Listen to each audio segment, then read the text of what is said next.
A man, a woman, a house, and a pitchfork. It really looks simple, almost obvious.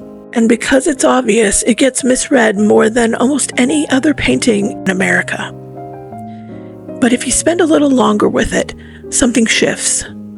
It stops feeling like a portrait of rural life and starts feeling like something else entirely. Something controlled, something withheld, something deeply uneasy in the way the painting never announces directly.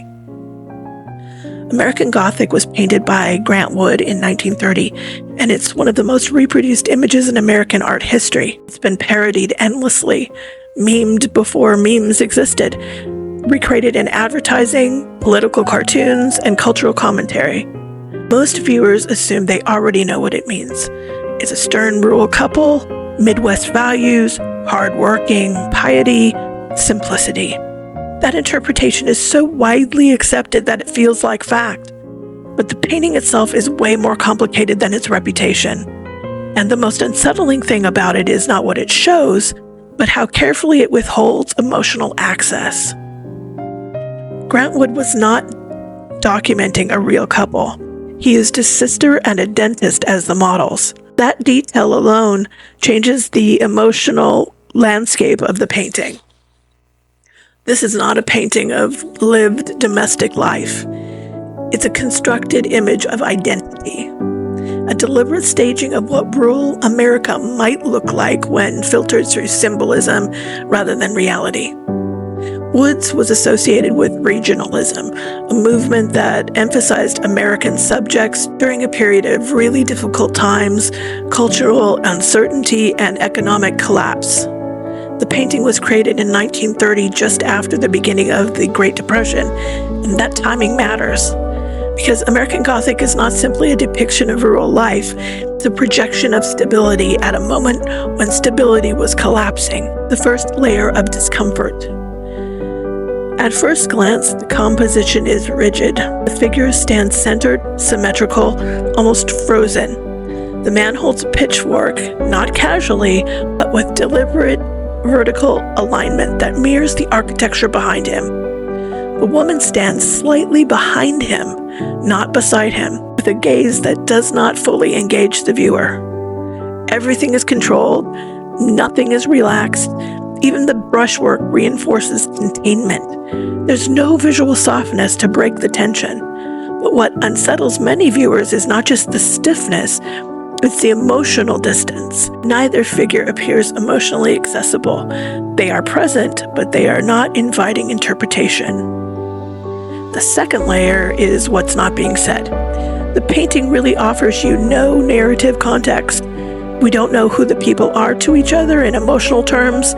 We don't see any action or interaction. We only see posture and proximity. That absence forces the viewer to supply meaning. And most viewers supply their own cultural assumptions. Hardworking farmers, religious restraint, marital unity, but none of that is explicitly shown. It's inferred. And that means that the painting functions less as a portrait and more as a psychological mirror. The third layer is the house. The house is in the background and it's really just overlooked most of the time, but it's really essential to the painting's tension. It's not a romantic farmhouse. This is Carpenter Gothic structure, highly vertical, almost exaggerated in its geometry. The windows repeat the same pointed shape as the pitchfork. That repetition creates a visual echo. Human tool architecture become part of the same rigid system. Nothing softens, everything aligns vertically, and the effect is really subtle, but it's persistent. It feels more structured than lived in. Over time, critics have projected different readings onto the painting. Some people see resilience or austerity, some people see satire, but one of the more unsettling interpretations is this. The painting does not feel like it's about rural life at all. It feels like a constructive idea about how people should appear when they're being observed, as though identity has been compressed into posture, not expressive identity, performed identity. The man's expression is especially difficult to read, not because it's emotional, but because it's intentionally neutral. It does not invite empathy or connections, it simply holds position. The woman's expression is a little more ambiguous. Some people describe it as weary, others just as restrained, others just say it's unreadable. But the key point is the same. Neither figure reveals interior life. Let's talk about why the image has stuck in American culture. Part of the painting's power is that it arrived at the exact moment America was trying to define itself visually. Modern advertising would soon begin shaping cultural identity through image repetition. American Gothic accidentally became one of those foundational images, not because it's warm and inviting, but because it's structured enough to be copied endlessly. It's an image that can absorb reinterpretation without breaking. That adaptability is part of its strength and part of its discomfort. The most disturbing thing about American Gothic is not hidden symbolism or secret meaning. It's something simpler and harder to articulate.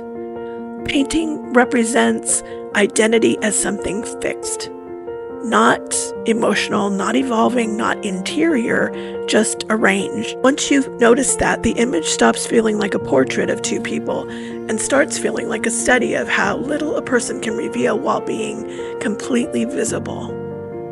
And that's why the painting refuses to fade into the background of American culture. It's too simple to ignore and too controlled to fully relax into. We just keep returning to it because it gives us something familiar to project onto, but it never gives anything back. And that imbalance is where the unease lives, not in what it shows, but what it never allows you to know.